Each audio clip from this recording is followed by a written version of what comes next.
তৃণমূল মানে তো অত্যাচার, অত্যাচার মানে তৃণমূল। কারণ বাংলার যত খুনি, দাগী, অপরাধী, দুর্নীতিগ্রস্ত ব্যক্তি, চোর, জোচ্চোর সবাই তাদের পছন্দের দলের নাম তৃণমূল। কারণ তৃণমূলে গেলে সবকিছু করবার অধিকার পাওয়া যায়। দেখুন, আমরা ঈদ, বকরিদ, মহরম, শবে বরাত সবই পালিত হতে দেখেছি বাংলায়। তো হঠাৎ করে বিশেষভাবে উল্লেখ করার কোনো দরকার কোনো মুখ্যমন্ত্রীর থাকার কথা নেই, কারণ এগুলো চলছে। মহরমে মুসলমান সম্প্রদায়ের মধ্যে শিয়া, সুন্নি তারা এক এক রকম ভাবে মহরম পালন করে।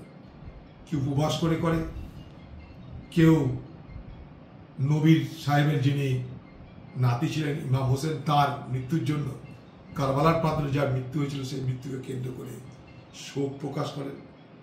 এটার মধ্যে নতুনত্ব কিছু নেই। হঠাৎ করে মুখ্যমন্ত্রী মাঝখান থেকে সব ব্যাপারে ঝাঁপিয়ে পড়ে একটা কিছু ব্যবস্থা করে দিচ্ছি, এটা করার মধ্যে দিয়ে বাংলার সাম্প্রদায়িক রাজনীতিটাকে তিনি জিয়ে রাখতে চাইছেন।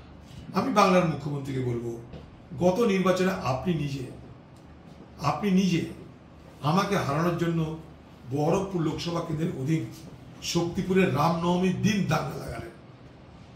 দাঙ্গা লাগানোর পর তাতেও যদি কাজ না হয়, তার জন্য এই বিভাজনকে নিশ্চিত করতে আপনি আপনার দলের এমএলএ, তার ইচ্ছা থাক বা না থাক আমি জানি না, তাকে দিয়ে আপনি বলালেন যে মুর্শিদাবাদে 70% মুসলমান, 30% হিন্দু। মুসলমান মনে করলে হিন্দুদেরকে মেরে গঙ্গায় ভাসিয়ে দিতে পারে। আপনি এইভাবে বাংলায় বারবার করে ধর্মকে নিয়ে রাজনীতি কেন করছেন? প্রশ্ন এই জায়গাটাতে। মহরম, ঈদ, বকরিদ, দুর্গাপূজা যুগ যুগ ধরে বাংলায় চলছে, তার জন্য কোনোদিন আলাদা করে কোনো ব্যবস্থা করতে হয়নি। মিলেমিশে সবাই পালন করে, তাজিয়া, প্রসেশন সব মিলেমিশে পালিত হয়, কোনো অসুবিধা হয় না। আপনি নতুন করে বিভাজনের রাজনীতি করতে গিয়ে এই বাংলার যে সংস্কৃতি, সাম্প্রদায়িক সম্প্রীতির সংস্কৃতিকে ধ্বংস করছেন আপনি। কাউকে খুশি করো, কাউকে খুশি করো না, কাউকে এখন না পরে খুশি করো, এসব নানা রকমের কায়দা কানুন করছেন আপনি। এই বাংলার যে সাম্প্রদায়িক সম্প্রীতির সংস্কৃতি, সেই সংস্কৃতিকে আপনি ধ্বংস করছেন নানা রকম চাতুরতার মধ্যে দিয়ে। এটা একটা আরেক ধরনের চাতুরতা। দেখো, আমি প্রোটেকশন দিচ্ছি তোমাদের, আলাদা করে ব্যারিকেড করে তোমাদেরকে রক্ষা করে আমি নিয়ে যাচ্ছি, কাউকে দরকার নেই রক্ষা করার। মহরম সারা জীবন চলেছে বাংলায়, ছোট থেকে আমরা দেখেছি তাজিয়া। সেখানে আপনারা তো হস্তক্ষেপ দরকার কি আছে? পুলিশের পারমিশন নেবে, পুলিশ দেখবে। আপনি তার জন্য আলাদা করে ব্যবস্থা করছেন, এই বার্তা দিতে চাইছেন আপনি। দেখো মুসলমান, তোমাদের জন্য কত ভাবছি আমি, আমাকে ভুলে যেও না। সামনে 2026-এর ভোট আসছে, তোমাদের সমর্থন যেন আমার সঙ্গে থাকেই তো গল্প আপনার। আর হিন্দুরা যদি না বিগড়ে, তার জন্য এবার নয় আগামীবার জগন্নাথের মানে তো অত্যাচার, অত্যাচার মানে তৃণমূল। কারণ বাংলার যত খুনি, দাগী, অপরাধী, দুর্নীতিগ্রস্ত ব্যক্তি, চোর, জোচ্চোর সবাই তাদের পছন্দের দলের নাম তৃণমূল। কারণ তৃণমূলে গেলে সবকিছু করবার অধিকার পাওয়া যায়। মা বোনদের উপর অত্যাচার করার অধিকার পাওয়া যায়, সম্পত্তি লুট করার অধিকার পাওয়া যায়, আপনার জমি কেড়ে নেওয়ার অধিকার পাওয়া যায়, যা খুশি তাই করবার অধিকার যদি কোনো দলে পাওয়া যায় ভারতবর্ষে, তার নাম তৃণমূল।